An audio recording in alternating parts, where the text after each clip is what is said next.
Gujarat #1 Engineering University, Sankalchand Patel University.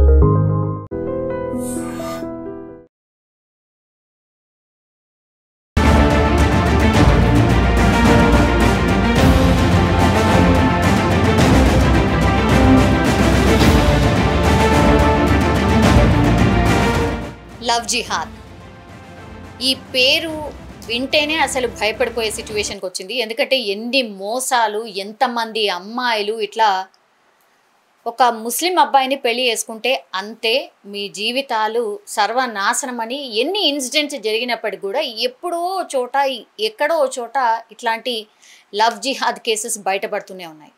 Again మళ్ళీ ఇంకోసారి కీర్తి జగదీష్ అనే అమ్మాయి లవ్ జిహాద్ అనే ట్రాప్లో పడి మోసపోయినటువంటి సిచ్యువేషన్. అప్పుడు అగైన్ మనకు తెలుసు ఇట్లాంటి ఇన్సిడెంట్ జరిగినప్పుడు కొంతమంది యాక్టివిటీస్లు ఉంటారు. అట్లాగే కరాటే కళ్యాణి గారు అందులో భాగం అనుకోవచ్చు. ఎవ్రీ టైం ఏదన్నా ఇన్సిడెంట్ జరగగానే నేనున్నాను అంటూ కూడా తను భరోసా ఇచ్చే ప్రయత్నం చేస్తూ ఉంటారు. కాబట్టి రియల్లీ చాలామంది ఇన్సిడెంట్ తర్వాత కరాటే కళ్యాణి గారి గురించి కామెంట్స్ రూపంలో మనం చూసినప్పుడు కూడా చాలా పాజిటివ్గా తన గురించి మాట్లాడుతున్నారు. బికాజ్ ఎవరు కూడా వాళ్ళ మీరు వేసుకొని ఇట్లాంటి ఇన్సిడెంట్స్ అసలు టేకప్ కూడా చేయరు. So first of all hats off అండి మీకు. Thank you. ఒక అమ్మాయికి అండగా నిలుస్తున్నారు. First of all hats off. Thank you. నేను అండగా నిలవటానికి నాకు కూడా కొంతమంది తమ్ముళ్ళు సపోర్ట్ చేస్తుంటారు. అందులో ఫస్ట్ మా విశాల్ చెప్తేనే నాకు ఇష్యూ తెలిసింది. విశాల్ ద్వారా ఈ అమ్మాయి నన్ను అప్రోచ్ అయింది. సో మీకు ఏంటంటే అమ్మాయి గురించి అయితే నాకు తెలియదు కదా. సో వెంటనే ఏంటంటే తను చెప్పిన వెంటనే మేమందరం ఒక టీం ఎప్పుడు వర్క్ చేస్తూ ఉంటాం. సోషల్ అంటే ఏదన్నా కాజెస్ ఉన్నా ఏ పని అన్నా సరే మేము వెళ్తాం చేస్తాం. సో విశాలు కనిపించాడు ఎక్కువగా, బయట ఉండకుండా అందరితో తను చేపిస్తాడు. ఎందుకంటే ఎందుకు లేక నేను చదువుకున్నాను, ఏదో నా పనులు నేను చేస్తున్నాను అనుకునేటట్టు ఉంటాడు. బట్ మేమే కావాలని ఈసారి నువ్వు కనిపించాలి, ఎందుకంటే నువ్వేం చేస్తున్నావు జనాలకు తెలియాలి. సో మాతో పాటు నువ్వు కూడా ఉండాలని నేను తీసుకొచ్చాను ఈరోజు. అలాగే తను తీసుకురావడానికి కీర్తి వచ్చింది అంటే మాత్రం అమ్మాయికి కూడా గట్స్ ఉన్నాయి. ఆ అమ్మాయికి కూడా మనం సపోర్ట్ చేయాలి. ఎందుకంటే ఏ అమ్మాయి కూడా ఇది అని చెప్పడానికి కూడా చాలా సంవత్సరాలు సఫర్ అయ్యి ఇంకా ఒకసారి చూసారా బరస్ట్ అవుతుందని అట్లా ఆమెకి ఇంకా తట్టుకునే శక్తి లేని పరిస్థితి వచ్చింది. ఇంకా అందుకే ఆమె బయటకు వచ్చింది. ఇలాంటి అమ్మాయిని చూసి చాలామంది బయటికి రావాలి. ఎందుకంటే ఇలాంటి వాళ్ళు ఇంకెంతమంది ఉన్నారో బయటికి రావాలి కదా. ఈ అమ్మాయిని చూసి చాలామంది డేర్గా ముందుకు వస్తారు. రావడానికి కూడా కారణమైన కీర్తికి కూడా అభినందనీయురాలు. వీళ్ళిద్దరూ అభినందనీయులే అంతే. నేను ఎలాగో అన్నిట్లో వస్తాను కాబట్టి మీ అందరికీ నేను తెలుసు. బట్ నేను కూడా నా సపోర్ట్ నేను ఎప్పుడు ఇస్తాను మంచి పనికి ఎప్పుడు. విశాల్ గారు మీ గురించి యాక్చువల్లీ ఎట్లా ఈ కేసు ఎట్లా తెలిసింది? అండ్ అఫ్ కోర్స్ మీరు ఇట్లాంటి ఇన్సిడెంట్స్ చాలానే చూసుంటారు, టేకప్ చేసుంటారు, కానీ ఎట్లా ఈ ఇష్యూ బయటకి ఎట్లా వచ్చింది ఏంటి? యాక్చువల్గా నేను మా ఫ్రెండ్ యశ్వంత్ అని ఉన్నారు, వారు ఇంకా అక్క వాళ్ళ బ్రదర్ ఎవరైతే ఉన్నారో అభిషేక్, వాళ్ళ ముగ్గురం ఫ్రెండ్సే. సో అట్లా మాకు వాళ్ళ బ్రదర్ త్రూ తెలిసింది యశ్వంత్ అని మా ఫ్రెండ్. సో వాళ్ళ బ్రదర్ యశ్వంత్కి చెప్పడం, యశ్వంత్ నాకు చెప్పడం, ఆ తర్వాత మేము డిస్కస్ చేయడం. దాని మీద మేము ఒక 2-3 months నుంచి ఆల్రెడీ గ్రౌండ్లో వర్క్ చేస్తున్నాం, ఎట్లా చేయాలి ఏం చేయాలనేది. సో రెడ్ హ్యాండెడ్గా పట్టుకుందాం అన్న ఒక థాట్ మీద మేము చాలా డేస్ నుంచి ఉండే. సో రీసెంట్లీ ఆయన ఎక్కడైతే వేరే అమ్మాయితో ఉండే అక్కడ రెడ్ హ్యాండెడ్గా దొరకడం జరిగింది. దాంతోపాటు మెయిన్ ఇన్సిడెంట్ ఏంటంటే హస్బెండ్ అండ్ వైఫ్ వాళ్ళ గొడవలు, ఈ దొరకడం అవన్నీ ఈ మధ్య చాలా కామన్ అయిపోయినాయి. సో అవన్నీ పక్కకు పెడితే బేసికలీ ఒక లవ్ జిహాద్ ట్రాప్. దాంతోపాటు హీజ్ ఎ పాకిస్తానీ ఉండగా కూడా వాడు మోసం చేసిండు. పాకిస్తానీ అని వాడి ఐడెంటిఫికేషన్ వాడు ఏదైతే దాచిపెట్టిండో అది చాలా పెద్ద మోసం. ఇప్పుడు ఈ దేశ పౌరుడు, ఈ సిటిజన్ వీళ్ళని చేసుకున్నా కూడా సరే ఏదైనా అనుకోవచ్చు, కానీ బయట దేశం నుంచి వచ్చి అది కూడా శత్రు దేశంతో వచ్చి ఇక్కడ ఉండేసి ఇక్కడ వాళ్ళని మోసం చేయడం అనేది చాలా పెద్ద ట్రాప్, చాలా పెద్ద కుట్ర అని మేము అనుకుంటున్నాం. ఇది ఓన్లీ ఒక కన్వర్జన్ లవ్ జిహాద్ ర్యాకెట్ కాకుండా మేమేమనుకుంటున్నామంటే ఇది నేషనల్ ఇంటర్నల్ సెక్యూరిటీ సంబంధించిన ఇష్యూ కూడా అనుకుంటున్నాం. ఎందుకంటే వాడు ఇక్కడ నుంచి మనకు అక్కడ లింక్స్ కూడా ఉండొచ్చు, వాడు అక్కడ ఇన్ఫర్మేషన్ డేటా ఏదైనా పాస్ కూడా చేయొచ్చు. వాని దగ్గర ఉన్న ఫోన్, వాని దగ్గర ఉన్న సిమ్ అది ఒకటే కాకపోవచ్చు, వానితో ఇంకా చాలామంది తెలిసిన వాళ్ళు ఉండొచ్చు, వాళ్ళ ద్వారా కూడా వీడు ఎక్కడైనా ఇన్ఫర్మేషన్ పాస్ చేసి ఉండొచ్చు. సో ఏదైనా ఉండొచ్చు. సో దీని మీద మేము కూడా డీటెయిల్డ్ ఎంక్వైరీ చేయాలని మేము కూడా అనుకుంటున్నాం. ఎట్లా బేసికల్లీ మీకు అనుమానం ఎక్కడ వచ్చింది అంటే తనకు కూడా తెలియదు కదా, అంటే పాకిస్తానీ అని తనకు కూడా తెలియదు. ఇది స్టార్టింగ్ ఎట్లయిందంటే ఇప్పుడు ఎన్ఆర్సీ అయినప్పుడు చాలా మంది ప్రొటెస్ట్లు చేశారు. చాలా ఆ టైంలో వాళ్ళ ఫ్యామిలీలో కొంచెం సెన్సేషన్ క్రియేట్ అయినప్పుడు వాళ్ళు రెగ్యులర్గా కమిషనర్ ఆఫీస్కి వెళ్ళి రావడము, ఢిల్లీ వెళ్ళి రావడం అవన్నీ బాగా చేస్తుండే వీళ్ళు. సో అప్పుడు కొంచెం డౌట్ అయింది కానీ 100% క్లారిటీ లేకుండే. ఎప్పుడైతే పహల్గామ్ అటాక్ జరిగిందో ఆ తర్వాత తను కూడా కన్ఫ్యూజ్ చేసిన, అరే అవును నేను కూడా పాకిస్తానీ అనే తను అప్పుడు ఒప్పుకున్నాడు. ఎందుకంటే అప్పుడు గవర్నమెంట్ ఒక అది ఆర్డర్ లాగా ఇచ్చింది, ఎంతమంది అయితే పాకిస్తాన్ వాళ్ళు ఉన్నారో వాళ్ళందరూ వెళ్ళిపోవాల్సిందే, ఇంకా కొత్త వాళ్ళని మేము ఎవరిని రానియం, వీసాస్ గ్రాంట్ చేయమని అప్పుడు పాకిస్తాన్ మన గవర్నమెంట్ సెంట్రల్ గవర్నమెంట్ ఇచ్చిన ఒక ఆర్డర్ అది. సో ఆ టైంలో ఇది అంతా బయటపడింది. అప్పటి నుంచి ఆ పర్సన్ ఎవరైతే ఉన్నాడో ఫహాద్ అని, ఆయన ఏం చేస్తుండే డిస్టెన్స్ మెయింటైన్ చేయడం స్టార్ట్ చేసిండు ఎక్కువ. అంటే ఏదైతే అఫేర్ అయితే ఎప్పటి నుంచో నడుస్తుంది, కాకపోతే ఈ థింగ్ తర్వాత ఇంకా డిస్టెన్స్ మెయింటైన్ చేయడం స్టార్ట్ చేసిండు. ఎందుకంటే ఇది బయటపడితే పాకిస్తాన్కి సంబంధించిన థింగ్స్ ఏమైనా బయటపడతాయేమో అని అనుకొని మేబీ చేసి ఉండొచ్చు. ఇంకోటి వానికి 2018లో సిటిజన్షిప్ వచ్చినట్టు ఒక గవర్నమెంట్ డాక్యుమెంట్ ఉంది, కానీ 2018లో ఆక్యుపేషన్ వాడు స్టూడెంట్ అని చూపిస్తున్నాడు గవర్నమెంట్ డాక్యుమెంట్లో, సెంట్రల్ గవర్నమెంట్ హోమ్ మినిస్ట్రీ డాక్యుమెంట్లో. కానీ 2010 నుంచి వాడు వర్కింగ్. ఇప్పుడు ఏదైతే ఎడ్యుకేషన్ డాక్యుమెంట్స్ ఉన్నాయి, 10th చదివితే ఈ రోజులలో జాబ్ రాదు, ఇంటర్ డిగ్రీ మినిమం ఉండాలా, 126 lakhs నియర్ బై ప్యాకేజ్ వంది. సో డాక్యుమెంట్స్ ఏవైతే వాడు డిగ్రీ డాక్యుమెంట్స్ ఉన్నాయో అది ఇంకా ఇంటర్మీడియట్ డాక్యుమెంట్ కూడా ఇక్కడిది కాదు, ఉత్తరప్రదేశ్ 2009 బరేలీ ఉత్తరప్రదేశ్ స్టేట్లో 100% ఫేక్, 100% ఫేక్ డాక్యుమెంట్సే. ఇప్పుడు ఇంకోటి జూమ్ చేయండి, ఇక్కడ చూడండి వాడికి ఏమనుంది, పాకిస్తాన్ అని ప్రీవియస్ నేషనాలిటీ ఉంది చూడండి, ఇక్కడ చూడండి ప్రీవియస్ నేషనాలిటీ దగ్గర మీరు పాకిస్తాన్ అని ఉంది. ఇది పట్టుకుని నిన్న తమ్ముడు మేమందరం కలిసి వాళ్ళు ఐడెంటిఫై చేసాము. తను కూడా చూపించి అక్క ఇదేదో తేడా ఉంది చూడండి అంటే, మళ్ళీ ఎఫ్ఐఆర్లో ఇక్కడ నేషనాలిటీ ఉంటుంది చూడండి, ఇక్కడ ఉంది, ఇక్కడ మళ్ళీ ఇండియన్ రాశారు. అంటే మనకేముంది ఇండియన్ రాసేసారు నేషనాలిటీ, ఇది ఇండియన్ అని వాడు రాస్తే మనమే యాక్సెప్ట్ చేసినట్టు అవుతుంది కదా. ఇప్పుడు మనం చేస్తున్నది ఇవన్నీ చూపిస్తుంది వాడు పాకిస్తానీ కదా, వాడు ఎక్కడి నుంచి ఇక్కడికి వచ్చాడని చెప్పిన వాటిని బట్టి, డాక్యుమెంట్స్ని బట్టి, లాంగ్ టర్మ్ వీసాని బట్టి. సో ఇక్కడ మనం ఎఫ్ఐఆర్లో యాక్సెప్ట్ చేస్తే ఎట్లా సార్ అని మళ్ళీ మేము ఆఫీసర్స్ని క్వశ్చన్ చేస్తాం, మళ్ళీ ఇక్కడ పాకిస్తాన్ అని రాయించాం నేషనాలిటీ దగ్గర. ఎందుకంటే ఈ డాక్యుమెంట్ బేస్ చేసుకుని ఇది 18లో వాడికి వచ్చిన సిటిజన్షిప్ ఇండియాలో. ఎలా వచ్చింది, ఈమెను మ్యారేజ్ చేసుకున్నాడు 16లో, సో 16లో వచ్చింది. సో వీడి డాక్యుమెంట్స్ ఫేక్, వీడి తాలూకా Aadhaar fake, PAN card fake, plus ఈ అమ్మాయిని పెళ్లి చేసుకున్నందుకు ఈ సిటిజన్షిప్ 18లో అప్లై చేసుకోగలిగాడు. సో అదే కదా చూపిస్తాడు వాడు, ఈ అమ్మాయిని మార్చాడు, పేరు మార్చి అది చూపించి తెచ్చుకున్నాడు. సో వాడు చాలా ప్లాన్డ్గా ఉన్నాడు. ఇక్కడ వాడు స్లీపర్ సెల్ అయినా కూడా మనం ఆశ్చర్యపోకర్లేదు, వాడు ఫ్యామిలీ ఎంత స్లీపర్ సెల్ అయినా కూడా మనం ఆశ్చర్యపోకర్లేదు. సో మనం ఇది లవ్ జిహాద్, తమ్ముడు చెప్పినట్టుగా లవ్ జిహాద్ చాలా మన నేషనల్ సెక్యూరిటీ. వాడు ఉండేది తను చెప్పాడు ఇందాక నాకు, అంటే ఇంతకుముందు డిస్కషన్లో కూడా, వాడు ఉండేది ఎక్కడ డిఫెన్స్ ఏరియాలో ఉన్నాడు. ఎక్కడండి, లంగరోస్ అంతా డిఫెన్స్ ఏరియా. వాడు ఏం చేస్తున్నాడు, బయటికి వెళ్ళి వచ్చి ఎవరితో మాట్లాడుతున్నాడు, ఎవరికి ఏమి ఇన్ఫర్మేషన్ ఇస్తున్నాడు, ఎవరితో ఏ విధంగా వెళ్తున్నాడు మనకి ఏమీ తెలియదు. సో వీడు ఫ్యామిలీని ఇప్పుడు ఫస్ట్ వాచ్లో పెట్టి వీళ్ళందరూ లాంగ్ టర్మ్ వీసాలు, వాళ్ళ మదర్కి ఇంకా లేదు ఇండియన్ పాస్పోర్ట్, కానీ వీళ్ళు ఎవరికి సిటిజన్షిప్ లేదు, పాస్పోర్ట్ లేదు, ఒకడే ఉన్నాడు అలీల్ బిలాల్ ఎవడో వాడు తమ్ముడు, వాడికి ఒక్కడికి ఏదో పాస్పోర్ట్ ఉందంట. సో ఇంకోటి ఏంటంటే వాళ్ళ ఫ్యామిలీలో చాలా మందికి లేవు. సో వాళ్ళు ఇక్కడ వాళ్ళని పెళ్లి చేసుకుని అట్లా తెచ్చుకున్నవే. వాళ్ళ మదర్ కూడా ఇక్కడికి వచ్చి ఇద్దరు మళ్ళీ పిల్లలకి అన్నది, వేరే వాళ్ళని పెళ్లి చేసుకుని ఇండియన్ సిటిజన్. సో అంటే వాళ్ళంతా ప్లాన్డ్గా ఉన్నారు.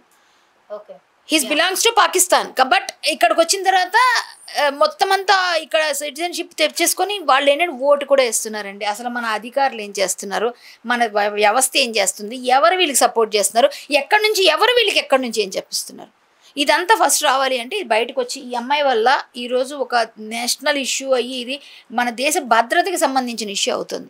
సో ఇది రావాల్సిన పరిస్థితిలో వచ్చింది కరెక్ట్గా. ఇప్పుడు ఆగస్టు 15 రోజు ఈ అమ్మాయికి ఆ స్వాతంత్రం వచ్చినట్టు బయటకు వచ్చింది. సో ఈ అమ్మాయి ద్వారా ఇప్పుడు వాళ్ళ ఫ్యామిలీ అందరూ బయటకు వచ్చినందుకు వీళ్ళు మొన్న వెళ్ళిపోవాలి, అప్పుడే ఈమెకి డౌట్ వచ్చింది కూడా. సో మొన్న వెళ్ళిపోవాల్సిన టైంలో వాళ్ళు టెన్షన్ చూసిన తర్వాత ఏదో తేడా. ఈ అమ్మాయి తప్పు చేయలేదండి. ఏం చేసింది, అందరూ ఎక్కువ అబ్బాయిని ఎందుకు పెళ్లి చేసి ఇంతకాలం ఎందుకు ఆగేవని అడుగుతున్న వాళ్ళకి సమాధానం చెప్తున్నా.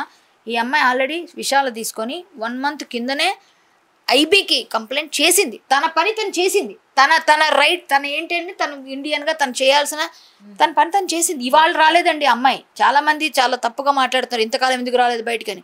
ఆ అమ్మాయి భయపడుతూ ఉంది. ఒక ఆడపిల్ల టెన్షన్ ఉంటుంది ఎవరికన్నా, పిల్లల్ని కన్నాము ఎందుకు బయటపడు, ఆల్రెడీ ఒక మ్యారేజ్ విడిపోయే బాధలో ఉన్నది కదా, ఆ అమ్మాయికి బాధ ఉంటుంది కదా. ఆ బాధలో ఇంకోసారి ఎందుకు మనం బ్యాడ్ అవ్వాలి, మన ఫేస్ ఎందుకు బ్యాడ్ చేసుకోవాలని రారు. ఎవరు వస్తారు? ఇంకా ఎంతమంది ఎంతమంది బాధల్లో ఉన్నవాళ్ళు ఉంటారు, నేను చెప్తున్నాను. వాళ్ళందరూ వస్తారా? రారు. అంటే పాకిస్తానీస్ కాదు, చాలా మంది లవ్ జిహాద్ గురైన వాళ్ళు కూడా రారు. ఎందుకు వస్తారంటే మామూలుగా. అలాగే వీళ్ళ ఫ్యామిలీ తలకు బ్యాక్గ్రౌండ్ తీస్తే ఎంతమంది ఉన్నారు వీళ్ళ ఫ్యామిలీస్లో, ఇంకా వాళ్ళ రిలేటివ్ అక్కడ పాకిస్తాన్ లింక్స్ ఎంత ఉన్నాయి, ఏమున్నాయని తీయాలి కదా. సో ఈ అమ్మాయికి ఆల్రెడీ చేయాల్సింది సఫిషియెంట్గా తను వెళ్ళి ఐబీకి వీళ్ళిద్దరూ వెళ్ళి ఇచ్చారు, వాళ్ళ పని వాళ్ళు చేశారు ఇండియన్ సిటిజన్స్గా. వాళ్ళు నిజంగా చెయ్యకపోయిందంటే మీరు ఈ మాట అనొచ్చు. వాళ్ళు చేశారు, చేసింది అబ్బాయి సపోర్ట్ చేసుకొని తను వెళ్ళింది. తను చాలా సపోర్ట్ చేస్తాడు మామూలుగా అమ్మాయిలకి ఎవరికైనా. అలాంటప్పుడు తను చెప్తాడు, అక్క చెల్లి అన్నాడంటే ప్రాణం ఇస్తారండి పిల్లలు. సో ఇగోండి ఇవన్నీ మేము చేస్తున్నాం, ఇంకా డాక్యుమెంట్స్ ఇస్తాము, మేము మా వైపు నుంచి ఏమున్నా మేము సపోర్ట్ చేస్తాం పోలీస్కి. ఖచ్చితంగా ఈ అమ్మాయి ద్వారా ఇండియాకి ఎటువంటి ముప్పు రాబోయిందో, ఈ అమ్మాయిని పెళ్లి చేసుకుని వాడు ఏం చేద్దాం అనుకున్నాడు, అమ్మాయిని యూజ్ చేసుకొని సో ఈ అమ్మాయి బయటపడింది లక్కీగా, అది సంతోషం. ఇప్పుడు వాడి సంగతి వాడి కథ తీయాలి బయటికి. మొత్తం అంతా ఈ అమ్మాయి చేయడం వల్ల మంచి జరిగింది అంటాను నేను, బయటికి రావడం వల్ల ఒక మంచి ఇండియాకి మంచి జరిగింది, ఇండియా సిటిజన్స్కి మంచి జరిగింది. ఇండియాలో ఆఫీసర్స్ ఎవరి గురించి ఏం చేస్తున్నారో ఎవరికి తెలుసు అండి. మన శత్రు దేశాన్ని మనం ఎలా సపోర్ట్ చేస్తాం? అసలు వాడికి ఇక్కడ ఆధార్ ఎవరు ఇచ్చారు, అసలు వాడికి ఇక్కడ పాన్ కార్డ్ ఎలా వచ్చింది, ఓటు ఎందుకు వేస్తున్నారు వాళ్ళ ఫ్యామిలీలో, ఎలా ఓటు వేస్తున్నారు? ఓటు హక్కు అనేది మన కదా హక్కు, భారతదేశంలో ఉన్న వాళ్ళు వేయాల్సిన ఓటు హక్కు. ఎవడు పాకిస్తానుడు వచ్చి ఆ వెధవులు వచ్చి ఇక్కడ ఎట్లా వేస్తున్నారు, ఎవడరా పని చేస్తున్నాడు వీళ్ళు వెనకాల? ఫస్ట్ అది తీయండి, ఫస్ట్ అది రావాలి. వాళ్ళ తలకు ఫ్యామిలీ హిస్టరీ తీయాలి. మన దేశం అంటే మనకి ఎంత ప్రేమ ఉంటుంది. మన శత్రు దేశాన్ని మనం ఎట్లా యాక్సెప్ట్ చేస్తాం? అమ్మాయి తెలిస్తే కూడా అమ్మాయి యాక్సెప్ట్ చేయదు కదా. ఫస్ట్ అమ్మాయి తెలిసిన వెంటనే అమ్మాయి ఏబీ దగ్గరికి వెళ్ళింది. సో ఆ అమ్మాయిని అనవసరంగా మీరు కామెంట్లు చేయకండి, ఎవరు చేసినా సరే ఇది ఖండిస్తాం మేము గట్టిగా.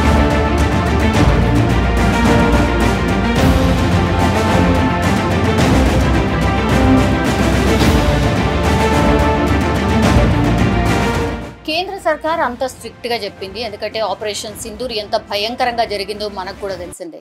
ఒక్క పాకిస్తానీ కూడా ఇక్కడ ఉండొద్దు, అండ్ అక్కడ ఉన్నటువంటి ఇండియన్స్ కూడా మన ఇండియాకి వచ్చేసేయాలి. ఇది క్లియర్ కట్ ఆదేశం. అయినా సరే మేము ఒక్కళ్ళను కూడా ఉంచలేదు, అందరినీ పంపించేసాము అని ఒక రకంగా మన వాళ్ళు చెప్పిండ్రు. అంటే ఇక్కడ ఉన్నటువంటి స్టేట్ ఆఫీషియల్స్ చెప్పిండ్రు. అట్లాగే కొంతమంది ఎవరో ఉంటే కూడా వాళ్ళని కూడా పట్టుకున్నాం, పంపించేసినాము అన్నారు. మరి ఇక్కడ ఈ కేసు ఎట్లా మిగిలిపోయింది? ఇది one of the point actually. మీరు ఒకసారి క్లారిఫై చేయాలండి. మీకు ఎట్లా డౌట్ వచ్చింది? అండ్ ఫస్ట్ కూడా మీకు ట్రాప్ లాగా అనిపిస్తోందా? ఇప్పుడు అంతా మీరు రీకాల్ చేసుకున్నప్పుడు ట్రాప్ లాగా అనిపిస్తోందా, లేకపోతే నో ఇట్ వాజ్ జెన్యూన్, ఇప్పుడు అంతా ఉల్టా పల్టా అయింది అనుకుంటున్నారా? లేదండి, ఆనెస్ట్లీ 2011లో తను 24/7 జాయిన్ అయ్యాడు. ఆ కంపెనీలో నేను 2010లో జాయిన్ అయ్యాను. Okay. So I know him as a colleague అనమాట అప్పట్లో. అండ్ దెన్ తనకు తెలుసు నాకు ఆల్రెడీ పెళ్ళయింది, ఒక పాప ఉంది, I was going through a divorce అని తనకు తెలుసు. 2013 నుంచి వీ స్టార్ట్ గెటింగ్ క్లోజ్, తెలిసిందే. దాని తర్వాత 2016లో నాకు డివోర్స్ అయిపోయింది. నాకు మ్యారేజ్ అయింది, ఒక పాప ఉంది. He knows everything. Then he accepted me the way I was. దాని తర్వాత పెళ్ళి అన్నప్పటికీ కండిషన్, కన్వర్ట్ అవ్వాలి. ఓకే, నువ్వే కాదు నీ కూతుర్ని కూడా కన్వర్ట్ చెయ్యి. కన్వర్షన్ తర్వాతే పెళ్ళి అవుతుంది. ఆల్రెడీ ఒక సిచ్యువేషన్లో ఉన్నాను, ఆ వనరబుల్ స్టేట్లో. You supported me, you been there. I thought future will be better, పాపకి ఫ్యూచర్ బాగుంటుంది, she'll also have a family. That was my thought. పెళ్ళి చేసుకున్నాను. Then starts the entire shit story. Okay. వాళ్ళ ఇంటికి వెళ్ళిన తర్వాత వాళ్ళ ఇంట్లో వాళ్ళు కానీ, వాళ్ళ పేరెంట్స్ కానీ, వాళ్ళ మదర్ మెయిన్లీ, వాళ్ళ మదర్ కానీ వాడు కానీ, they always have some some I mean if you are a family, మీరు కూర్చొని మాట్లాడతారు. ఒకళ్ళు వెళ్ళిపోయిన తర్వాత మాట్లాడరు, ఒకళ్ళు వచ్చిన తర్వాత మాటలు ఆగొద్దు. Because it's a general conversation. వాళ్ళ ఫ్యామిలీలో అలా ఉండదు, వాళ్ళిద్దరికి అలా జరుగుతూ ఉంటుంది, the mother and the son. అది చూశాను. And then I thought maybe నేను అవుట్ సైడ్ కదా, యూ విల్ స్టిల్ కంటిన్యూ.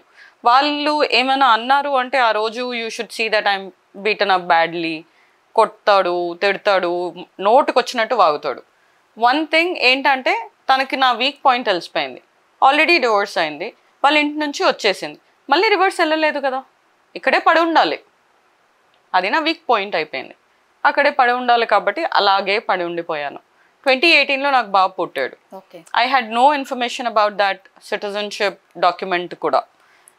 2021లో ఇది NRCA CCA ఇష్యూస్ వచ్చాయి కదా, బర్త్ సర్టిఫికేట్ లేని వాళ్ళని పంపిస్తారు అది ఇది. ఆ ఇష్యూ అలా స్టార్ట్ అయింది, అలా ఆగిపోయింది. But then you still have people, వాళ్ళకి బర్త్ సర్టిఫికేట్స్ లేదు, వేరే కంట్రీ నుంచి వచ్చారు, వాళ్ళు ఇంకా ఉన్నారు. ఆ NRCA CCA వచ్చినప్పుడే దే ఆల్ గాట్ కొంచెం ఇప్పుడు ఏం జరుగుతుంది, ఎవరిని పంపిస్తారు, ఎలా ఉంటుంది, కమిషనర్ ఆఫీస్కి వెళ్ళడం రావడం వీళ్ళకి చాలా కామన్గా అయిపోయింది. ఢిల్లీ వెళ్ళడం, బికాజ్ ఆ LTVకి అప్లై చేయాలి, రావాలి, పోవాలి. సో అవి వీళ్ళు వెళ్తూ వస్తూ ఉంటారు అనమాట. దాని తర్వాత కూడా I was like okay fine, వీళ్ళు ఎందుకు వెళ్తున్నారో నాకు ఎప్పుడు అలా స్ట్రైక్ అవ్వలేదు. How will you know that you living in a Pakistani family? You wouldn't know కదా. చాలా స్మార్ట్గా ప్లే చేశారు వాళ్ళు కూడా.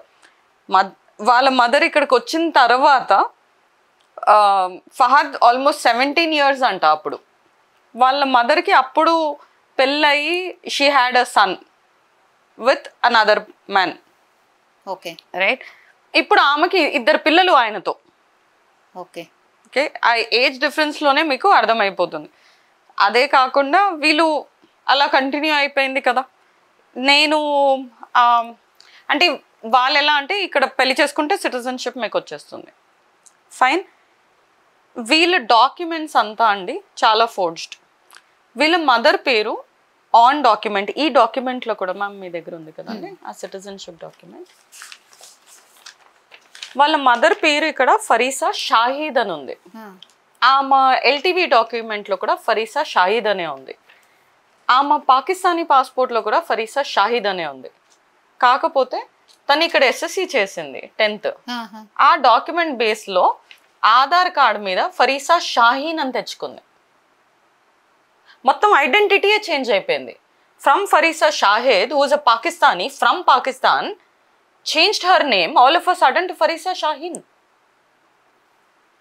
ఓకే, అదైపోయిందా. దాని తర్వాత వాళ్ళ బ్రదర్స్, వాళ్ళ ట్రైబ్ పేరు ఇస్ గోందల్. వాళ్ళందరి పేర్ల తర్వాత బిలాల్ అఖిల్ గోందల్, మొహమ్మద్ అఖిల్ గోందల్, గజ్నా అఖిల్ గోందల్, ఫహద్ అఖిల్ గోందల్, ఇది వాళ్ళ పేర్లు. అయితే వీళ్ళు ఏం చేశారు, అందరు గోందల్స్ తీసేసి ఆధార్ కార్డులు అన్నీ కూడా వాళ్ళు మొహమ్మద్ అఖిల్ అని, బిలాల్ అఖిల్ అని, గజ్నా అఖిల్ అని పెట్టుకున్నారు. వీడు ఒక్కడు మాత్రం ఫహద్ అఖిల్ గోందల్ అని పెట్టుకున్నాడు ఆధార్ కార్డ్స్. వీళ్ళ దగ్గర ఆధార్ కార్డ్ ఎప్పుడు వచ్చింది, మనకి ఎప్పుడైతే ఇష్యూ అయిందో, మనం ఇండియన్ సిటిజన్స్కి ఎప్పుడైతే ఇష్యూ అయిందో ఆ టైంలోనే వీళ్ళు కూడా ఆధార్ కార్డులు చేయించుకున్నారు, పాన్ కార్డులు చేయించుకున్నారు. 18 years వచ్చాక వాళ్ళు ఓటర్ ఐడీలు కూడా తెచ్చుకున్నారు. LTV డాక్యుమెంట్లో ఉండి వాళ్ళు ఓట్స్ కూడా వేస్తున్నారు like a normal Indian citizen. ఇప్పుడు LTVలో ఉన్నారు. నా I wanted to come up, ఇప్పుడు నేను ఇది వాయిస్ అవుట్ చేయాలి, నేను బయటికి వెళ్ళి దీని గురించి నేను చెప్పాలి అంటే I should have some basic knowledge, basic information. Like an educated person నేను కూర్చొని దాని గురించి డాక్యుమెంట్స్ ఏమైతే ఉందో, LTV గురించి డాక్యుమెంట్స్ ఏదైతే ఉందో అవన్నీ డౌన్లోడ్ చేసుకొని స్టడీ చేశానండి. I just got few bits and parts here and there. అందులో ఏంటి అంటే LTV వాళ్ళకి అనే కాకుండా ఆధార్ కార్డ్ ఎవరెవరికి ఇవ్వచ్చు అని ఉంది. ఫారెన్ సిటిజన్స్కి మీరు ఆధార్ ఇవ్వచ్చు. However that Aadhaar card can't be used for any government officials or any government kind of work, nothing. మీరు ఓన్లీ అడ్రస్ ప్రూఫ్కి మాత్రమే వాడుకోవచ్చు. అంతేకాని మీరు ఆ ఆధార్ కార్డు ఒక నేషనల్ వాడేటట్టు మీరు వాడలేరు. పాన్ కార్డ్ కూడా మీకు అందుకే ఇస్తారు, so that you can have a bank account. Because bank account కూడా ఎలా ఎవ్రీ 6 monthsకి వెళ్ళి మీరు రెన్యూ చేయాలి as an LTV this thing. వాళ్ళ పేర్లే మార్చేశారు. LTVలో ఒక పేరు ఉంది, ఇక్కడ ఒక పేరు ఉంది. కాబట్టి అసలు దానికి దీనికి కనెక్షన్ లేకుండా వీళ్ళు ఫ్రెష్గా ఇండియన్స్లా ఉన్నారు. వీళ్ళకి లోన్స్ ఉన్నాయి, వీళ్ళకి ఆధార్ కార్డులు ఉన్నాయి, వీళ్ళకి పాన్ కార్డులు ఉన్నాయి, వీళ్ళకి ఓటర్ ఐడి ఉంది, వీళ్ళు ఓట్లు కూడా వేస్తారు. LTV మీద ఉండి కూడా వీళ్ళన్నీ చేస్తున్నారు. ఇప్పుడు ఇవన్నీ చేస్తుంటే ఇంత క్రిమినల్ యాక్టివిటీ చేసేవాళ్ళు నన్ను ఏం చేయరా, ఏం చేయలేరా? నేను బయటకు వచ్చి వాయిస్ అవుట్ చేస్తాను అని వాళ్ళకి కొంచెం డౌట్ వచ్చినా వాళ్ళు నన్ను ఏం చేయరా? ఇంటి బయట కెమెరా పెడతారు, ఆ కెమెరాకి యాక్సెస్ నాకు లేదు, వాళ్ళ ఇంట్లో ఫ్యామిలీలో అందరికీ ఉంది. నేను బయటికి వెళ్ళడం చూస్తారు, నేను లోపలికి రావడం కూడా చూస్తారు. అలాంటిది నేను బయటికి ఆఫ్ టైంలో వెళ్తే వాళ్ళకి డౌట్ రాదా? ఏ ఆఫీషియల్స్ని వెళ్ళి నేను కలవాలన్నా చేయాలన్నా వేర్ am I గోయింగ్, అప్పుడు నా మీద వాచ్ పెట్టరా? మళ్ళీ తర్వాత నాకే ఎలాగో థ్రెట్ ఉంటుంది కదా. I had to plan things in a way కి చేస్తే మొత్తానికి ఒకటేసారి I had to get them out. Right. నేను With all అక్కడ the proofs. ఎగ్జాక్ట్లీ అందుకని తను రెడ్ హ్యాండ్ గా కూడా తను చీట్ చేస్తుండగా నాకు ఆల్రెడీ ఈ ప్రూఫ్స్ కూడా వచ్చాయండి. ఇంత వాడు చీట్ చేసిన తర్వాత కూడా as a wife because you have children reconcile చేశాను. నేను ఆగస్ట్లో రీకన్సైల్ చేశాను లాస్ట్ ఇయర్. ఏప్రిల్లో వాళ్ళ ఫ్యామిలీకి తెలిసిన తర్వాత మళ్ళీ రీకన్సైల్ చేశాను. This mind and listen I said okay, ఒకటేసారి నువ్వు మీ ఫ్యామిలీ ఇష్యూ నేను ఎలాగైనా I need to have all the proofs, అన్ని ప్రూఫ్స్ నేను కలెక్ట్ చేసుకొని దాని తర్వాతే విశాల్ని అప్రోచ్ అయ్యాను. దాని తర్వాత కళ్యాణక్కని అప్రోచ్ అయ్యి ఈ ఇష్యూ నేను బయటికి తీసుకుని రాగలిగాను. యా, మీరు చదువుకున్నారు, చేసిండ్రు, అసలు ఎట్లా ఒక బేబీ ఉన్న తర్వాత సరే ఒక వీక్ పాయింట్లో ట్రాప్ చేయగలిగిండు, దట్స్ ఫైన్. కానీ మళ్ళీ ఇంకో బాబు తర్వాత కూడా మీకు చిన్న చిన్నగా డౌట్ రావడము, లేకపోతే అరే ఎందుకు ఇట్లా అసలు పెళ్ళి చేసుకున్న తర్వాత నుంచి కూడా హెరాస్మెంట్ చేస్తున్నారు. అండ్ టీవీలో చూస్తూనే ఉన్నారు కదా, లవ్ జిహాద్కి సంబంధించిన కేసెస్ని కూడా మీరు చాలా చూసుంటారు కదా. అయినా సరే ఏ పాయింట్లో కూడా మీకు అనిపించలేదా చల్ అసలు వదిలేద్దాము, నేను కదా ఇండియను, నాకు కదా అందరు సపోర్ట్ ఉంటారు అని ఏ పాయింట్లో అనిపించలేదా మీకు? మీరు ఇండియన్ అన్నారా, మన కల్చర్ ఎలా ఉందండి? Will your community accept you with a double divorce? You're already divorced. You come out with another divorce. They'll point out at you only అండి. మన కల్చరే అంతా. ఎలా రాను నేను బయటికి? ఏ సపోర్ట్తో నేను వస్తాను? ఇప్పుడు కళ్యాణక్క విషయాలు ఉన్నారు కాబట్టి వాళ్ళు నాకు సపోర్ట్ చేస్తున్నారు కాబట్టి వాళ్ళకి నా ఇష్యూ గురించి ఒక పాజిటివ్ ఇంప్రెషన్ ఉంది. ఎందుకంటే అన్నీ నేను వాళ్ళకి ఇచ్చాను కాబట్టి they have some positive thought about it కాబట్టి నేను ఇక్కడ ఉన్నాను. అదే నేను వీళ్ళ సపోర్ట్ లేకుండా నేనే చేస్తుంటే people would have directly pointed out at me, నీకు ముందే డివోర్స్ అయింది మళ్ళీ అయిందంటే నీ వల్లే అయింది. అదే ఒడాసిటీతో కూడా వాళ్ళ ఫ్యామిలీ నన్నే చెప్తుంది ఇప్పుడు, ఇంతకు ముందు కూడా దానికి డివోర్స్ అయింది అందుకే ఇప్పుడు మళ్ళీ అయింది, దీంట్లో నా కొడుకు తప్పేంటి అని. అందుకనే కదండి మన కల్చరే అంత. మన ఫ్యామిలీస్లో మనకు నేర్పిస్తారు అడ్జస్ట్ అయిపోవాలి, చూసింది చూడనట్టు ఉండిపోవాలి, అది నేర్పించారు మనకి, చిన్నప్పటి నుంచి నేర్పించారు. అలాగే పెరిగిపోయాము. ఎంత ఎడ్యుకేటెడ్ అయినా, ఎంత వెస్టర్న్ కంట్రీ లాగా మనం డ్రెస్ అయినా, ఎంత పెద్ద ఎంఎన్సీ కంపెనీస్లో పనిచేసినా end of the day you return to your culture, you return to your family, you return with that attitude only. Yeah, మీ మదర్ అండ్ ఫాదర్ ఏంటి అంటే మీ బ్యాక్గ్రౌండ్ ఏంటి యాక్చువల్లీ? ఫాదర్ చనిపోయారండి 2003లో, మా మదర్ 2 years ago చనిపోయారు. ఈ రిలీజన్ యాక్సెప్ట్ చేసుకున్నందువల్ల ఆమెకు కూడా నేను మొత్తం కంప్లీట్గా నేను ఫైనల్ రైట్స్ కూడా నేను చేయలేకపోయాను. ఓకే, మీరు ఒకరేనా? లేదండి, మేము నలుగురము. I have 2 brothers and I have another sister as well. మా ముగ్గురు పెళ్ళి అయిపోయింది, చిన్నోడు ఒక్కడే ఉన్నాడు, వాడికి ఇంకా అవ్వలేదు. మా చెల్లి పెళ్ళయి తను పూనాలో ఉంది, తమ్ముడికి పెళ్ళయి వాడు ఇక్కడే సికింద్రాబాద్లో ఉంటాడు. ఎక్కడ అసలు యాక్చువల్లీ మేము ప్రాపర్ ఇక్కడ సికింద్రాబాద్ కార్ఖానా అండి. అచ్చా, ఓకే. అవునండి, సో ఇక్కడే పుట్టి ఇక్కడే పెరిగాం. అచ్చా, ఓకే.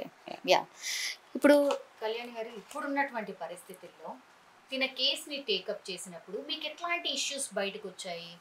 అంటే అసలు దీన్ని ఎట్లా టేకప్ చేయాలి ఏంటి అని అనిపించింది మీకు?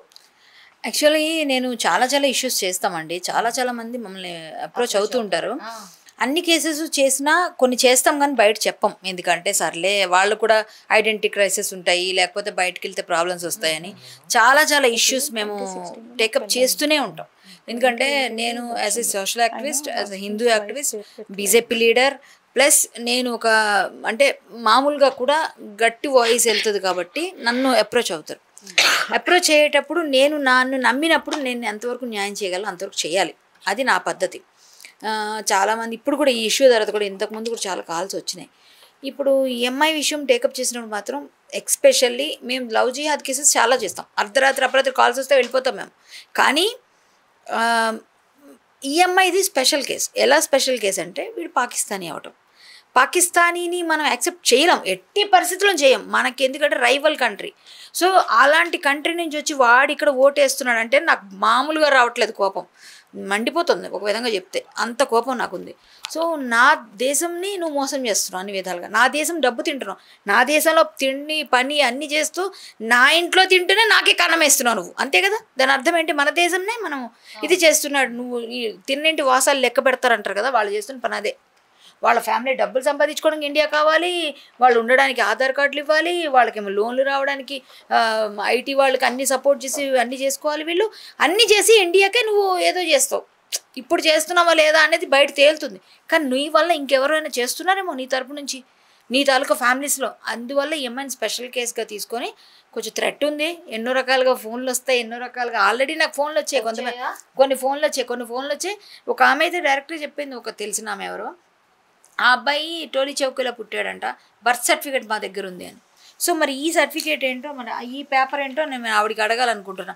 నువ్వు ఎవరైతే అమ్మా నువ్వు కాల్ చేసి ఉంటే ఈ వీడియో చూడమ్మా, ఈ ఇంటర్వ్యూ చూడండి, ఇలాంటి ఇంటర్వ్యూ చాలా చూసాం. ఇందులో ఇక్కడ పాకిస్తాన్ అని వాళ్ళు సబ్మిట్ చేసిన దానిలోనే మాకు కనిపించింది. మరి మీరు బర్త్ సర్టిఫికేట్ రాత్రి ఎట్లా పుట్టించిండ్రో ఎలా మరి ఇచ్చిందో నాకైతే తెలీదు. మరి ఇవన్నీ కూడా మీరు చెప్పేటప్పుడు మీకు చెప్పిన వాళ్ళని ఫస్ట్ వాళ్ళని పట్టుకుని అడగండి.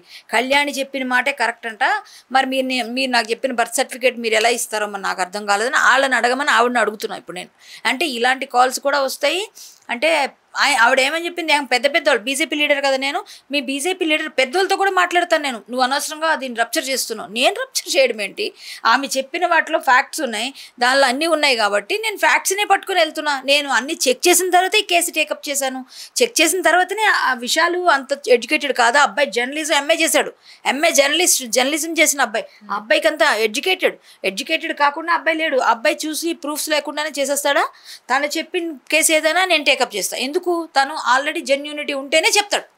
సో ఈ అమ్మాయి విషయంలో జెన్యూనిటీ చూసాం కాబట్టి మేము వచ్చాం ముందుకి. సో మేము వాడు పాకిస్తాన్ అని ప్రూవ్ చేయడానికి మా దగ్గర ఉన్నాయి, మేము ఇంకా చేస్తాం. ఆల్రెడీ సిపి గారి దగ్గర నుంచి అందరూ దీనిలో ఉన్నారు, ప్రతి ఇంటెలిజెన్స్ దగ్గర నుంచి ఐబీ దగ్గర నుంచి టాస్క్ ఫోర్స్ ప్రతి ఒక్కరు ఇన్వాల్వ్ అయిపోయారు. ఇందులో చేయాలి కదా, మరి మన దేశ భద్రత కాబట్టి. ఆల్రెడీ ఈ కేసు బయటికి రాగానే అందరూ అలర్ట్ అయ్యారు. కానీ ఒక్కళ్ళు కొంచెం ఈజీగా తీసుకున్నారు, వాళ్ళే బంజారాహిల్స్ పోలీస్ మాత్రం చాలా ఈజీగా తీసుకొని చాలా ఈజీగా వాళ్ళని నైట్. అస్సలు నాకు ఇప్పటికీ అర్థం కాని విషయం ఏంటంటే, మేము అంత కష్టపడి రెడ్ హ్యాండెడ్ పట్టుకొని మేము ఇంత స్ట్రగుల్ చేసి పోలీసుని పిలిచి పంపిస్తే వాడు అక్కడ 3 గంటలు తెల్లవారి ఎలా తిరుగుతున్నాడు? ఏం చేస్తున్నారు మీరు పోలీసులు?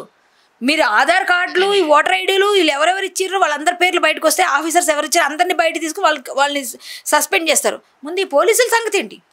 ఆ విషయంకైనా మీరు ఎక్కడో దగ్గర మాకు చెప్పొద్దు, పోనీ ఇది పెద్ద ఇష్యూ అవుతుంది అని ఏమైనా మీకు అనుమానం వస్తే వేరే స్టేషన్లో సేఫ్గా ఉంచాలి కదా, సేఫ్గా మాకు కనిపించనీయకుండా దాచిపెట్టాలి కదా. ఈ అమ్మాయి అరుస్తుంది వాడు ఇక్కడే తిరుగుతున్నాడు అని, నేను సడన్గా కొంచెం అలా కళ్ళు మూసి అప్పుడే 3 గంటలు 3:30కు నేను కారులో ఇట్లా కళ్ళు ఇలా లేచా ఒక్కసారి, నువ్వు ఆగమ్మా ఆగు కొంచెం కూల్ అవ్వని చెప్పేసి ఈమెను కూల్ చేసి విశాలని మేమందరం కలిసి ఉన్నామండి. తెల్లవారు 5 వరకు మేము ఫైట్ చేసామండి. మేము ఉన్నాం అక్కడే, మేము నిద్రపోలేదు ఎవరం. తెల్లవారులు ఈ ఇష్యూ కోసం మేము 3 రోజులుగా అదే పనిలో ఉన్నాం, నిద్రలేవు ఎవరికి. సరే ఏది ఏమైనా నేను ఈమె పరిగెత్తి మళ్ళీ వెళ్ళి అప్పుడు మేము చేసిన మంచి పని ఏంటంటే, పిల్లల్ని తీసుకురావడానికి వాళ్ళ మీద డౌట్ ఉందని మాకు ప్రొటెక్షన్కి వెనక పోలీస్ వ్యాన్ తీసుకెళ్ళాం. అప్పుడు వాడు నడుచుకుంటూ, ఇంకా వాడు మమ్మల్ని ఐడెంటిఫై చేయలేదు, సో నడుచుకుంటూ మెల్లగా వస్తున్నాడు.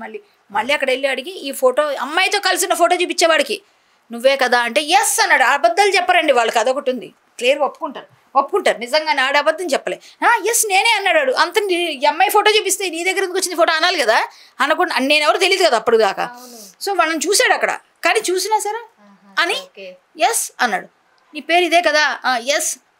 మరి ఇక్కడ ఉన్నావేంటి, ఇందాక అక్కడ దొరికావు కదా అన్న అంటే, ఎవరు పెట్టారు కంప్లైంట్ అంటున్నాడు. అంత సీమ్ లేదండి, మాతోనైతే ఎవరు మాట్లాడలేదు పైనుంచి అయితే. అంటే నాకు తెలిసి అఫీషియల్స్తోనే మాట్లాడుతుండొచ్చు, మాతో ఎందుకంటే కంప్లైంట్స్తోనే అయితే ఎవరు మాట్లాడలేదు. సో ఏదైతే మేము అంటున్నాం ఐబీ వాళ్ళకు రీచ్ అయినాం, వాళ్ళ బ్యాక్గ్రౌండ్ వరకు కూడా చేస్తున్నారేమో, అంటే స్టార్టింగ్ నుంచి కూడా చేస్తున్నారేమో, ఎందుకంటే డీటెయిల్స్ అవన్నీ ఇచ్చే వరకు వాళ్ళు కూడా వాళ్ళ లెవెల్లో వాళ్ళు కూడా చేస్తుండొచ్చు, నాకు కూడా తెలిసి చేస్తున్నారు అనుకుంటున్నాను నేనైతే. సో ఇది మొన్న మనకు రెడ్ హ్యాండెడ్గా దొరికిన తర్వాత ఒక పాకిస్తాన్ సిటిజన్ అని అంత క్లియర్గా చెప్పిన తర్వాత, ఇప్పుడు జనరల్గా ఎవరైనా ఒక పర్సన్కి లైసెన్స్ లేకపోతేనే నైట్ దొరికితే మనం పెట్టుకుంటారు, పిఎస్లో పెట్టుకుంటారు, ఏ ఇష్యూ ఉన్నా కూడా పెట్టుకుంటారు, నెక్స్ట్ డే మార్నింగ్ వరకు పెట్టుకుంటారు. లేదు అంటే ఎవరైనా విట్నెస్ వచ్చి ఎవరైనా సిగ్నేచర్ పెడితే వాళ్ళ షూరిటీ మీద వదిలేసి రేపు మార్నింగ్ రండి అని ఏదో ఒకటి అండర్టేకింగ్ మీద ఎవరైనా షూరిటీ పెడితే వాళ్ళ మీద వదిలేస్తారు.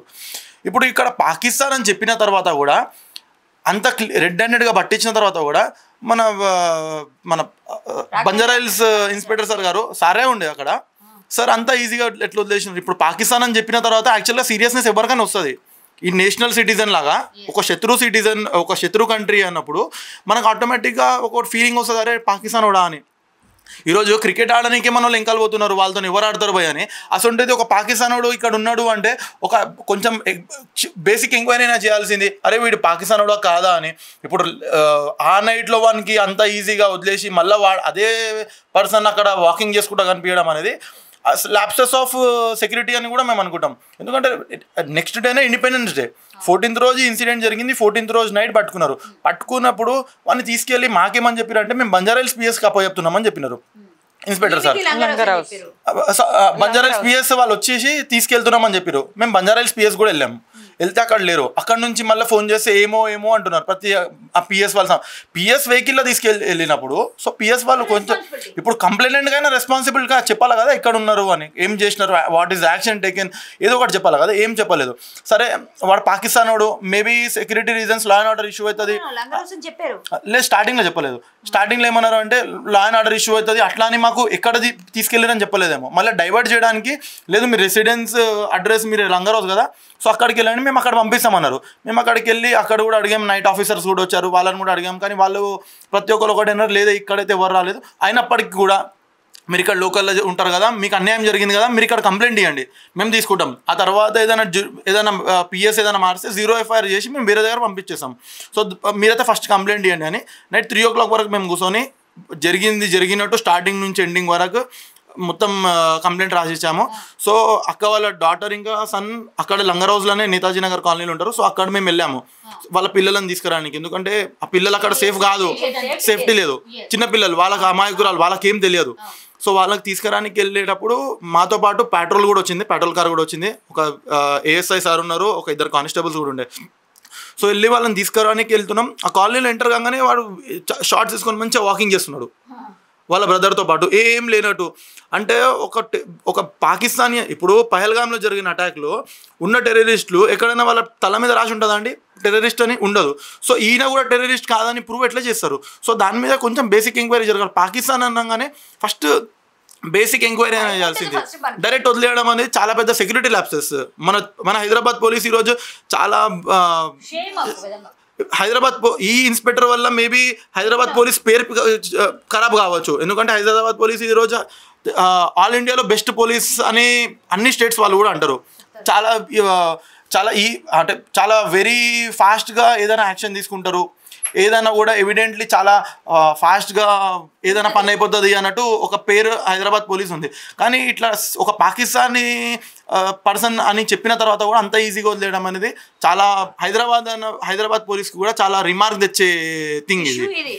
సో సిపి గారు కూడా మళ్ళీ డీజీపీ గారు కూడా ఈ ఇష్యూ మీద కంపల్సరీ చూసి ఇది ఎవరైతే ఇంత ఈజీగా వదిలేసారు దాని మీద కూడా యాక్షన్ తీసుకోవాలని మేము కూడా అనుకుంటున్నాం. అది తీసుకుంటే కూడా బాగుంటుంది. ఇంకోటి ఇది తీసుకున్నందుకు ఒక ఎగ్జాంపుల్గా నిలబడుతుంది. ఇట్లాంటి పాకిస్తాన్ వాళ్ళు కానీ ఎవరైనా వేరే కంట్రీస్ నుంచి వచ్చి ఇక్కడ ఇల్లీగల్గా ఉంటున్నారు అంటే వాళ్ళని తీసుకొని ఎంక్వైరీ చేయాలని ఒక థింగ్ కూడా బయటకు వచ్చే ఛాన్సెస్ ఉంటాయి. అతనితో ఈమెకి లేదు కదా, పెళ్ళి లేదు, అతను రిలీజన్ లేదు, ఆ మనిషే వెళ్ళిపోయాడు. అతను కరెక్ట్ పర్సన్ కాదు. కరెక్ట్ పర్సన్ అయ్యి ముస్లింగా యాక్చువల్గా ఇట్లా ఉండి కరెక్ట్ ఉండుంటే అనుకుందాం, ఇండియన్ ముస్లిం అయితే మనం కూడా దాన్ని రెస్పెక్ట్ చేయాలి. ఇది నువ్వు ఏదో వేరే దేశం నుంచి వచ్చి శత్రు దేశం నుంచి వచ్చి ఇక్కడ చేస్తున్న అమ్మాయిని మొత్తం మోసం చేసినా కూడా మనం అది పాటించాలి. అమ్మాయి అంటే ఎట్లా అండి? అమ్మాయికి ఇష్టం అయితే అమ్మాయి రైట్ కదా, అమ్మాయి మేజర్ కదా అన్ని విధాలుగా. సో ఆ అమ్మాయి డిసైడ్ చేసుకోవాల్సిన పరిస్థితి అమ్మాయిని మేమేం ఫోర్స్ చేయలేదు, ఎవ్వరం ఫోర్స్ చేయలేదు. ఆమె అంతటా ఆమె నాకు ఇది వద్దు, ఇది నా ఉచ్చు, నేను పడ్డాను, ఆ ఉచ్చులోంచి బయటకు వస్తానని తను ఫీల్ అయ్యి మా దగ్గరకు వచ్చింది. మేము చెప్పలేదు. ఇప్పుడు తనంతటి తను తీసేసింది బుర్కా. అప్పుడు మేము బొట్టు పెడతాం. ఎందుకంటే మా ఇంటికి ఆడపిల్ల వస్తే మా సంస్కారం అది, మా సంప్రదాయం అది. నేను శుక్రవారం మా ఇంటికి వస్తే ఆడపిల్ల బొట్టు పెడతా. నేను పెట్టాను, అప్పుడు పెడతాను నేను. ఎందుకంటే నా ఇంటికి ఒక ఆడపిల్ల వస్తే నేను గౌరవిస్తాను. ఇప్పుడు మీరు వచ్చినా మీకు బొట్టు పెట్టి పంపిస్తాను, అది నా అలవాటు. సో ఆ అమ్మాయి బుర్కాతో ఉన్నప్పుడు నేనేం పెట్టలేదు. నాకేం సంబంధం? బుర్కా లేనప్పుడు నా ఆడపిల్లని నేను గౌరవించుకుంటా. సో ఆ అమ్మాయి నేను తీయమని చెప్పలేదు, ఎవరూ ఫోర్స్ చేయలేదు. మేము ఆమె ఆమె చేసుకుంది. కావాలంటే మీరు అమ్మాయిని కన్ఫర్మ్ చేసుకోవచ్చు. ఇంకొక విషయం ఏంటంటే అతను పాకిస్తానీ ముస్లిం, ఇండియన్ ముస్లిం కూడా కాదు. సో ఆ అమ్మాయికి అంత పెద్ద మోసం జరిగినాక నాకు రిలీజన్ వద్దు, అతను వద్దు అంటుంది. ఇప్పుడు అతను వద్దు, డైవర్స్ అయిపోతుంది, నేను డైవర్స్ చేసుకుంటా అన్నప్పుడు ఆమె రైట్స్, ఆమెకి ఆ హిందూగా ఉండే రైట్ ఆమెకు ఉంటుంది కదా. ఆమె కీర్తి జగదీష్ గాని అన్ని డాక్యుమెంట్స్ ఉన్నప్పుడు ఆ డాక్యుమెంట్ ప్రకారం ఆమె కీర్తి కదా. కీర్తిగానే ఉంటుంది. సో తను మారడానికి వస్తాము అంటే మేము చక్కగా ఒక అగ్నిహోత్రం పెట్టి చక్కగా అగ్నిహోత్రుడు సాక్షిగా మేము చక్కగా ఒక గాయత్రి మంత్రాలు అన్నీ చదివి వేద మంత్రాలు సాక్షిగా ఆమెను మళ్ళీ మేము మా హిందూ ధర్మంలో తీసుకుంటాం. పోనీ ఏదో ఒక ప్రక్షాళన అయింది, పాప ప్రక్షాళన అంటారు కదా, అదేదో వెళ్ళిపోయింది తనకు తెలియకుండా వెళ్ళిపోయిందని అట్లా చేస్తారు కదా, అలాంటివి చేయడానికి మేము సిద్ధంగా ఉంటాం.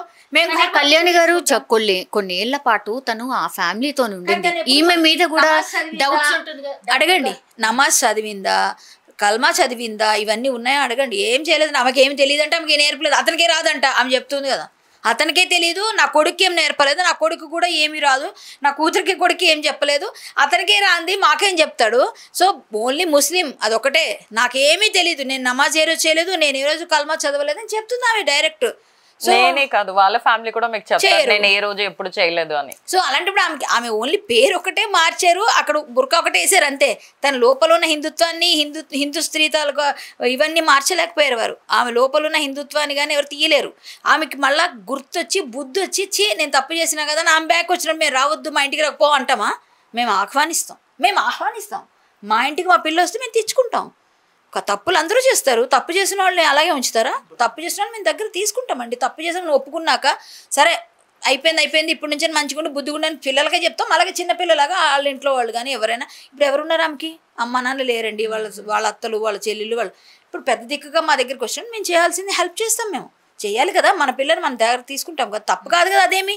సో అమ్మాయి ఇండియన్ సిటిజన్, అమ్మాయి రైట్స్ అమ్మాయి చేస్తుంది, అమ్మాయి రైట్ అది, అమ్మాయి ఒక మేజర్, అమ్మాయిని ఎవరు అనడానికి లేదు కదా. మన కాన్స్టిట్యూషన్ ప్రకారంగా ఉమెన్ కి ఏం రైట్స్ ఉన్నాయో ఆమె తీసుకోవచ్చు, తప్పేం కాదు. ఇప్పుడు 14 రోజుల రిమాండ్ విధించారు ఫహద్ కి, ఏం తేలే అవకాశం ఉంది? నిజంగా ఇన్వెస్టిగేషన్ చేస్తే నిజంగా మీరు అన్నట్టుగా పాకిస్తాన్ కాబట్టి ఎక్కడైనా లింక్స్ ఉండొచ్చు కదా.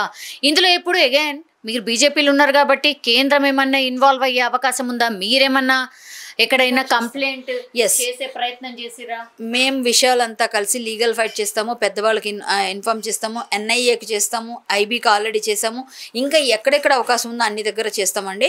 మేము ఎంతవరకు కేంద్రం ఇన్వాల్వ్ అవుతుంది, ఎందుకంటే ఆల్రెడీ నేషనల్ ఇష్యూ అయిపోయింది, నేషనల్ మీడియాలో వచ్చింది, కేంద్రం దృష్టిలో కూడా ఉంది ఇష్యూ. సో ఇక్కడ పోలీస్కి అంత ప్రెజర్ ఉంది, వాళ్ళు వెళ్ళి చెప్తారు.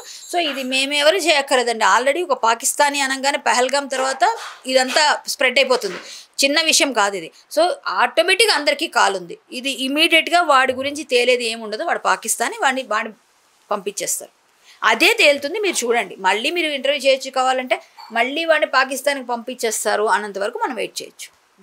లాస్ట్లీ ఏం చెప్తారండి, ఏం జరగవచ్చు? ఇప్పుడు బిలాల్ అఖిల్ అని ఎవరైతే ఉన్నారు కదా, ఆయన ఇన్స్టాగ్రామ్ ఐడి అండి ఇది, ఇన్స్టాగ్రామ్. ఇప్పుడు దీంట్లో ఆయన ఒకటి పెట్టిండు, I'm not a bad chef, dry fruit hash tag అవన్నీ పెట్టిండు. లిటిల్ హెల్ప్ అని ఒక ఐడిని ట్యాగ్ చేశాడు, అసద్ హుసేన్ అని. ఇప్పుడు ఇదే అసదుద్దీన్ ఐడి ఆయన ట్యాగ్ చేసిన దాంట్లోనే, ఆయన యూజర్ నేమ్ చూడండి, ఆయన ఐడి చూడండి, ఆయన ట్యాగ్ చేసిన దాంట్లోనే కనిపిస్తుందా, క్లియర్గా కనిపిస్తుంది. ఇప్పుడు ఇది ఏదైతే ఆయన ఐడి ఉందో, ఆయన ఐడి అసద్ హుసేన్, అది ఓపెన్ చేయగానే ఈ పర్సన్ది పాకిస్తానీ డిఫెన్స్ సంబంధించిన ఫోటో ఉంది. పాకిస్తానీ ఆర్మీలో వాడు వర్క్ చేస్తున్న ఫొటోస్ ఉన్నాయి. దాంట్లో హ్యాష్ ట్యాగ్ మై అని పెట్టాడు, అంటే 1 ఫోటో అన్నట్టు. ఎవరు? అసద్ హుసేన్ అనేట ఆయన. ఇప్పుడు అఖిల్ బిలాల్ అనే ఎవరైతే ఆ పర్సన్ ఉన్నాడో, ఆ పర్సన్ ఫహాద్ వాళ్ళ ఓన్ బ్రదర్. సో పాకిస్తానీ ఆర్మీతో వీళ్ళకు అగర్ దేశం వదిలేసి ఇక్కడికి వచ్చినప్పుడు, ఇక్కడ నుంచి వాళ్ళకి పాకిస్తాన్ ఆర్మీకి ఏం సంబంధం? వాళ్ళకి ట్యాగ్ చేయాల్సిన అవసరం ఏమొచ్చింది అంటే, లిటిల్ హెల్ప్ ఆయన ఏం హెల్ప్ చేసింది నాకు అంటే, వంట ఒకటే కాదు కదా, ఇక్కడ నుంచి కూడా ఏమైనా హెల్ప్ పోవచ్చు, ఏదైనా ఉండొచ్చు. సో 100% మేము అనుకుంటున్నాం ఇది ఏదన్నా సెక్యూరిటీ సంబంధించిన ఇష్యూస్ కూడా ఉండొచ్చు. ఈ క్లియర్గా పాకిస్తానీ సంబంధించి నేను స్క్రీన్ రికార్డింగ్ కూడా చేశాను, అది కూడా మీకు పంపిస్తాను. ఇప్పుడు క్లియర్గా కనిపిస్తుంది, నేను వాన్ ఐడి నుంచి ఏదైతే నేను ట్యాగ్ చేసింది అది ఉంది, అది ఓపెన్ చేసింది కూడా ఉంది, దీంట్లో ప్రతిదీ ఉంది, నేను మీకు పంపిస్తాను చూడండి. సో 100% ఇది ఇంటర్నల్ సెక్యూరిటీ సంబంధించిన ఇష్యూ కూడా ఉంది దీంట్లో. సో దీని మీద కంపల్సరీగా సెంట్రల్ ఏజెన్సీస్ కూడా దీంట్లో ఇన్వాల్వ్ చేసి దీంట్లో పూర్తిగా ఇన్వెస్టిగేషన్ చేయాలా. వీళ్ళు ఇంకా ఎవరెవరు ఉన్నారో, వీళ్ళకి సపోర్ట్ చేసిన వాళ్ళు ఎవరెవరు ఉన్నారో, ఆధార్ కార్డ్కి కావాల్సిన గెస్టెడ్ సిగ్నేచర్ ఎవరు పెట్టారో అది కూడా డీటెయిల్ తీయాలా అని మేము డిమాండ్ చేస్తున్నాం. లాస్ట్లీ నేను చెప్పేది ఒకటే అమ్మా, వీళ్ళు ఇలాంటి వాళ్ళు ఎంతమంది ఉన్నారో అందరినీ ఏరిపారేయాలి. ఫస్ట్ ఈ అమ్మాయి ద్వారా లవ్ జిహాద్ కేసు అనుకున్న మాకు ఇంత పెద్ద విషయం బయటకు వచ్చింది. సో మేము పాకిస్తానీ అని తెలిసిందని ఇంకో సీరియస్ తీసుకున్నాం. ఒక్క బంజారాహిల్స్ పోలీసు మళ్ళీ చెప్తున్నాం, వాళ్ళు తప్ప అందరూ సీరియస్ తీసుకున్నారు. ఇక్కడ వాళ్ళకు కూడా బుద్ధి వచ్చేటట్టు సిపి గారు చేస్తారు, అది మాకు నమ్మకం ఉంది. చేసేటట్టు మేము కూడా ప్రయత్నం చేస్తాం. కానీ ఇప్పుడు తమ్ముడు చూపించిన ఐడి చూస్తే ఒక వంట పెట్టి ఇటువైపు పులిహోర, అటువైపు పరిగణం అవి పెట్టి ఏదో ఉంది అక్కడ. అంటే దానిలో ఇంటర్నల్గా వాళ్ళకి ఏమైనా ఉందేమో కోడ్, ఎవరికి తెలుసు? మనకేమైనా తెలుస్తుంది అది? మనం ఏమైనా అట్లా ఆలోచిస్తామా? వాళ్ళకి ఎవరికి ట్యాగ్ చేసిండు పాకిస్తానీయుడికి. అంటే వీళ్ళు పాకిస్తాన్లో సంబంధం లేదనడానికి ఇది ఒక్కటి చాలుగా సంబంధం లేదు. పాకిస్తానీ ఆర్మీతోని సంబంధం ఉంది నీకు, లేకపోతే అతను ఎందుకు ట్యాగ్ చేసినావు? ఏం పని నీకు? సో ఇది మీరు తీసుకొని పోలీస్ శాఖ క్లియర్గా ఈ వీడియో మీరు చూస్తూ ఉంటారు. మావన్నీ ఐడియాలు మీకు ఆల్రెడీ ఉన్నాయి మీ దగ్గర, ఎందుకంటే మేమందరం ఫైట్లో ఉన్నాం, మీరు మా ఐడియాలు ఫాలో అవుతున్నారు. ఈ మా ఇంటర్వ్యూ చూడండి, ఇందులో మేము చూపించిన విషయం చూడండి, దీన్ని బట్టి కూడా మీరు తీగలాగితే డొంకంతా కదలొచ్చు. ఒక్కసారి ప్రయత్నం చేయండి. ఈ గస్టెడ్ సిగ్నల్ తమ్ముడు చెప్పినట్టుగా అన్నీ చేయాలండి, వెరిఫై చేయాలి. అన్నీ వెరిఫై చేసి ఈ ఇష్యూ ఫస్ట్ ఇమీడియట్గా మీరు టేకప్ చేయాలి. ఈ ఇన్స్టాగ్రామ్ ఐడిలో వాడు ఎవడైతే బిలాల్ అఖిల్ వాడు ఎవడైతే ట్యాగ్ చేసిండో, ఆ ట్యాగ్ చేసిన పర్సన్ ఎవరు, అతని బ్యాక్గ్రౌండ్ ఏంటి, వీళ్ళు ఎప్పటి నుంచి ఇవన్నీ చేస్తున్నారని మీరు కొంచెం పట్టుకొని మీరు చేస్తే చాలా పెద్ద దొరకవచ్చు. మన దేశ భద్రత చాలా ముఖ్యం, మనందరం ముఖ్యం, చాలా ముఖ్యం ఉందండి. మనందరం కూడా సేఫ్గా ఉండాలి వాళ్ళతో పాటుగా. ఈ పిల్ల ఏదో లక్ బాగుండి బయటకు వచ్చింది, ఈ వల్ల ఇంత పెద్ద ఇష్యూ కూడా బయటకు వచ్చింది. సో రావాలి, ఇంకా ముందుకు ఎంతమంది ఉన్నారో అందరినీ బయట, ఇక్కడ పాకిస్తానీలు కానీ ఎవరెవరైతే అక్రమంగా ఉంటారో చొరబాటుదారులు ఎవరున్నా సరే అందరినీ బయటికి పంపించాల్సిన బాధ్యత మనదే, మన ఆర్మీదే, మన పోలీస్దే. సో మీరు వర్క్ చేయండి, మీకు ఎటువంటి సపోర్ట్ కావాల్సి వచ్చినా మేము అందరం ఉంటాం. Jai Shri Ram, Bharat Mata ki jai. Around, please do not fall for any trap as such by Muslims. Do not have to trust them. Even if they tell you they'll marry, they'll take you home. It's all... Sorry అండి, పెళ్ళి చేసుకుంటానని చెప్పి మిమ్మల్ని మాయ మాటల్లో పడేసి తీసుకెళ్ళి వాళ్ళ ఇంట్లో మీరు ఒక పర్సన్గా కూడా మీరు ఉండలేరు. ఇట్స్ ఆల్ జస్ట్ ఒక ట్రాప్ లాగానే ఉంటుంది. అది మీకు డబ్బులు ఉన్నంత వరకు, మీ అందం ఉన్నంత వరకే అవన్నీ. అదంతా పోయిందంటే మళ్ళీ వాళ్ళకి ఇంకో పెళ్లి చేసుకున్న రైట్స్ ఉంటుంది. ఆ రైట్స్తో పాటు వాళ్ళు చాలా చేస్తారు. సో ప్లీజ్ ఇలాంటి ట్రాప్స్లో మీరు పడొద్దు, ఇలాంటి ట్రాప్స్కి మీరు సఫర్ అవ్వద్దు తర్వాత. That's the only request. And don't even think of conversion. ఇవన్నీ తప్పు అండి, చాలా. నేను అర్థం చేసుకున్నాను. ఈ 10 years ఆఫ్ సఫరింగ్ నాకు చాలా నేర్పించింది. ఈవెన్ నా ఎనిమీకి కూడా ఇలాంటి సిచ్యువేషన్ ఎప్పుడు రాకూడదండి. That's it. Thank you. So ఇది లవ్ జిహాద్ మాత్రమే కాదు, దీని వెనకాల చాలా ఉండే ఛాన్సెసే ఉన్నాయి. బికాస్ ఆ లింక్స్ అన్నీ చూస్తే కూడా అదే అర్థమవుతుంది కాబట్టి. అండ్ లాస్ట్లీ తను చెప్పినట్టుగా దయచేసి ఎవ్వరు కూడా ఊరికనే ట్రాప్లో పడకండి. మీకంటూ ఒక ఆలోచన ఉంటుంది కదా, ఇవన్నీ చూసిన తర్వాత అయినా తెలుసుకోండి అనేటువంటి మాట చెప్తుంది. బికాస్ అందులో ఉండొచ్చింది కాబట్టి. సో ఇది కూడా ఒక మెసేజ్ లాగా తీసుకోవాల్సిన అవసరం అయితే డెఫినెట్లీ కనిపిస్తుంది.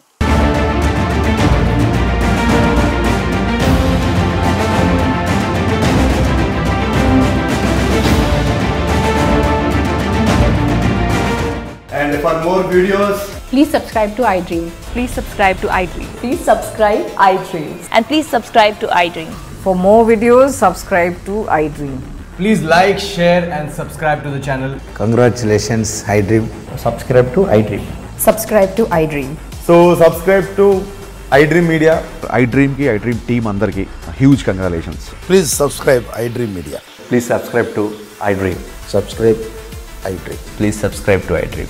iDream అంటే నా కళల ఛానల్ సబ్స్క్రైబ్ చేసుకున్న నోరు తిరుగుతలేదు, మీరైతే గంట గుర్తు కొట్టండి. For more such videos, please subscribe to iDream. Subscribe to iDream. Please subscribe to iDream. Please subscribe iDream Media. Please do subscribe to iDream. Please subscribe to iDream Media. For best entertainment and information, please subscribe iDream. And don't forget to subscribe to iDream.